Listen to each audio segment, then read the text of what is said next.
Bonjour à tous, on se retrouve pour un nouvel épisode de l'été où Hikaru est mort, The Summer Hikaru Died, pour un épisode 2 qui est dans la même veine que l'épisode 1, c'est-à-dire qui a l'air d'aborder des sujets intéressants, des sujets plutôt lourds,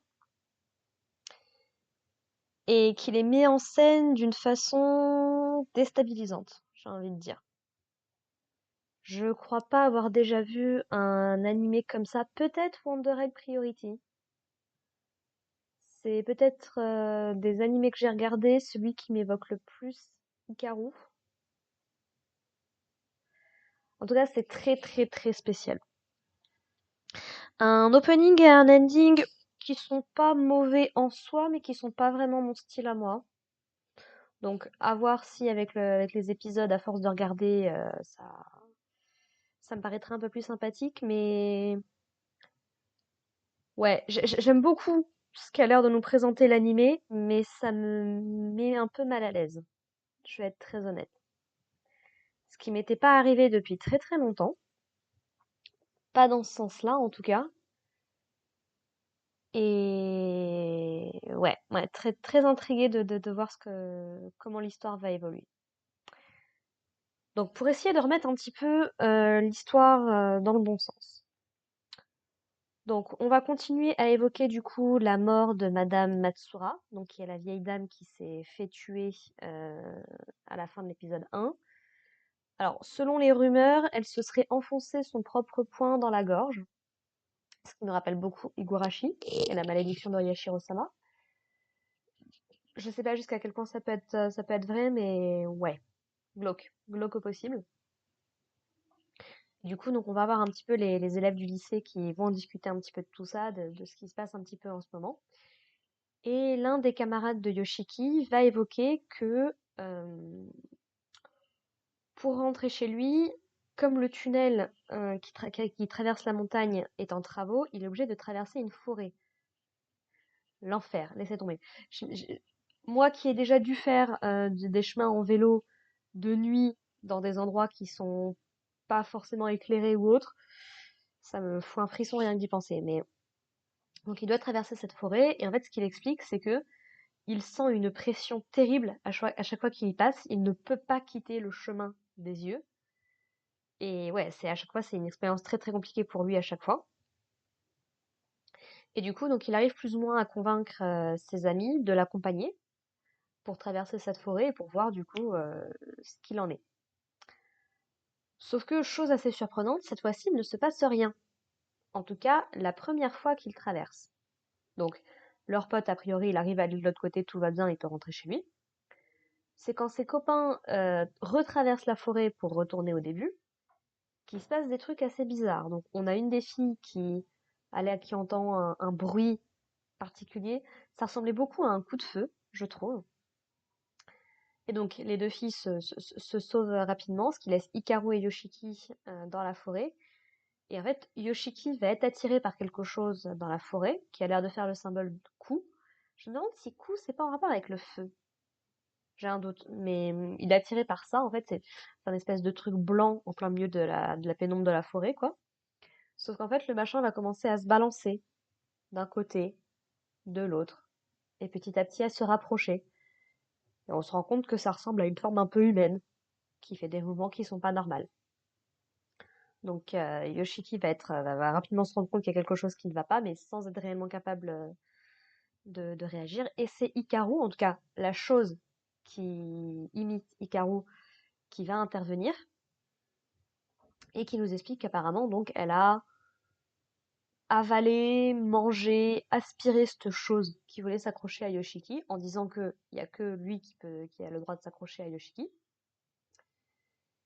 Et du coup, donc ils finissent par sortir de la forêt comme si tout allait bien, sans problème.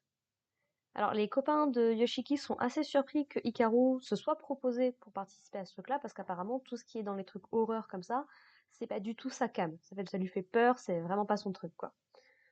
Mais visiblement, il explique que non, ça lui est passé, y a pas de problème. Bon.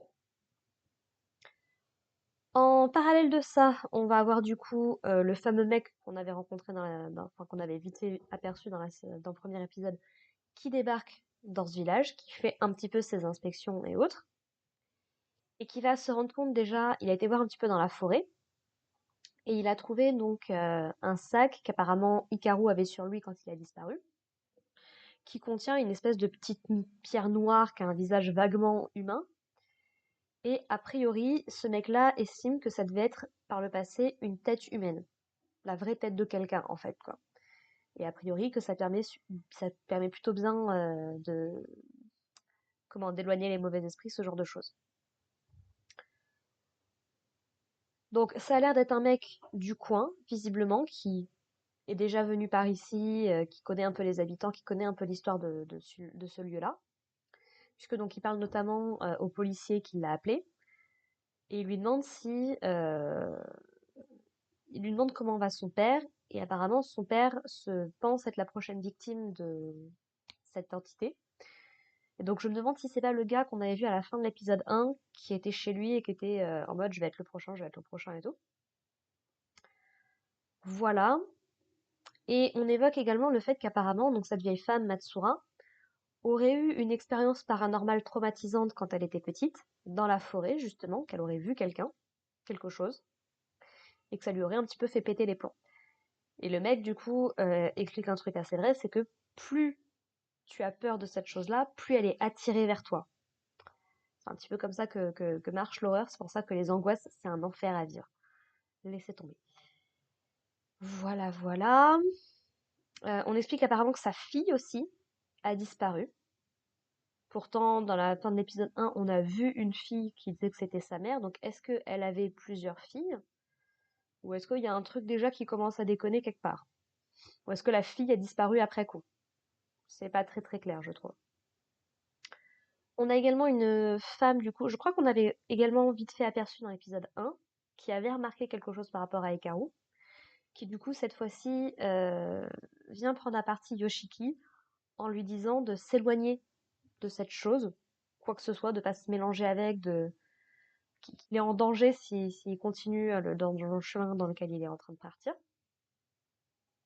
Elle lui donne son numéro de téléphone, comme ça, si jamais il a besoin, il pourra la contacter. Et elle nous explique que elle perçoit un petit peu des choses que les autres personnes ne voient pas forcément. Et que jusqu'ici, donc, il y avait toujours eu une aura bizarre qui tournait autour de la montagne où Hikaru a disparu. Et que soudainement, ça a disparu. En fait, ça lui fout la trouille de ne pas savoir ce qui s'est passé, quoi. On a également, du coup, donc ce mec qui est venu dans ce village, qui explique que selon lui, ce truc, cette entité a réussi à se cacher parmi eux. Donc, de deux choses l'une. Soit l'entité dont on parle, c'est celle qui a pris possession d'Ikaru, soit il y a encore autre chose à côté. C'est pas très très clair à ce niveau-là, puisqu'en visiblement il y a d'autres esprits, il y a d'autres trucs dans les parages qui ne sont pas l'entité qui a pris possession d'Ikaru. Donc voilà, ça reste encore très très flou à ce niveau-là. Et on va également nous parler un petit peu d'un rituel. Alors je crois qu'on nous parle de la famille Iendo, qui semblerait-il est la famille de Hikaru. Apparemment, ils auraient tenté de faire un rituel, mais ça aurait pas marché. Je me pose la question du coup si Hikaru n'était pas censé être un sacrifice à la base. En tout cas que ça explique pourquoi est-ce qu'il s'est retrouvé dans cette situation au tout début de l'épisode 1 et qu'il s'est fait prendre du coup par cette entité-là. Puisqu'apparemment donc la famille de Hikaru et cette entité ont fait un pacte entre eux pour qu'elle n'attaque pas leur famille, elle ne lui fasse rien. Apparemment elle kidnappe des gens parce qu'elle se sent seule, ce genre de choses. Mais a priori la famille de Hikaru elle est censée être safe. Ce qui pose du coup la question de pourquoi est-ce qu'Hikaru s'est fait avoir comme ça. Son père lui évoque aussi le fait que bah, si il trouve une femme qu'il aime, bah, il doit l'épouser. Parce que justement, comme ça, j'imagine qu'elle rentre dans leur famille et donc elle devient protégée. En fait, il ne peut plus rien lui arriver. Donc pourquoi pas. Là où ça devient intéressant, c'est que ça coupe directement sur une scène, hmm, on va dire suggestive, entre Hikaru et Yoshiki. Donc pour moi, il y a vraiment quelque chose de l'ordre de sentimental entre Hikaru et Yoshiki. Vraiment, vu comment les choses sont présentées. Voilà. Et en fait, on va avoir du coup Hikaru qui va montrer à Yoshiki, plus ou moins à la demande de Yoshiki, en fait, ce qu'il a à l'intérieur de lui, ce que ça veut dire le fait qu'il ait aspiré ou pris cette autre entité qui menaçait Yoshiki. Et en fait, donc il a une espèce de coupure au niveau du ventre. Et en fait, il demande à Yoshiki de mettre sa main dedans, de toucher un petit peu comment ça fait et tout à l'intérieur. C'est... laisse tomber. Apparemment, c'est très très froid. Yoshiki décrit ça comme du poulet cru mariné, quelque chose comme ça. Bon, bref. Et en fait, bah, Hikaru l'invite à continuer son exploration et tout, ce qui a l'air de faire beaucoup de bien à Hikaru, jusqu'au moment où, visiblement, Yoshiki trouve un truc qui le dégoûte un petit peu, et il se rétracte. Et Hikaru essaye de la jouer un petit peu à la blague et tout. Enfin, voilà, c'est une scène très particulière qui, si on lit un peu entre les lignes, pourrait être interprétée comme une scène entre les deux. Scène de sexe entre les deux. Ce serait pas déconnant pour le coup. Ce serait pas la première fois que des trucs comme ça sont montrés de façon plus abstraite et quelque part de façon plus dégoûtante. Moi, c'est quelque chose qui vraiment ne m'attire absolument pas. Et j'imagine en plus toutes les chairs à l'intérieur ou ce genre de choses. Ah, ça me... Non, tout ce qui est intestin, tout ce qui est l'intérieur du corps humain, ça reste à l'intérieur pour moi. Je veux pas en entendre parler. Donc bref, scène assez particulière. En tout cas, la suggestion qu'il y a quelque chose de plus est clairement là depuis l'épisode 1. Donc, à voir encore une fois comment la série évoluera sur ce sujet-là. Je suis pas du tout contre, hein, ça peut être vachement intéressant à explorer. Mais ouais, tu sens qu'on est vraiment dans un côté plus horrifique quand même. Euh, Encore une fois, ça me rappelle un petit peu Uzumaki par certains côtés. Bon, autant l'animé était vraiment pas ouf, mais le manga, bon, voilà. Donc voilà, encore un épisode. J'ai peut-être un petit peu du mal à trouver mes mots et autres, mais c'est parce que vraiment, je suis un petit peu perdue avec cette série. Elle est tellement déstabilisante. Et tu sens en fait que il y a des choses que les personnages savent dont on n'est pas mis au courant en fait. C'est ça qui rend un petit peu le truc un petit peu confus, je trouve. Il me rappelle encore une fois beaucoup Higurashi aussi. Donc pour le coup, c'est vraiment pas un mal.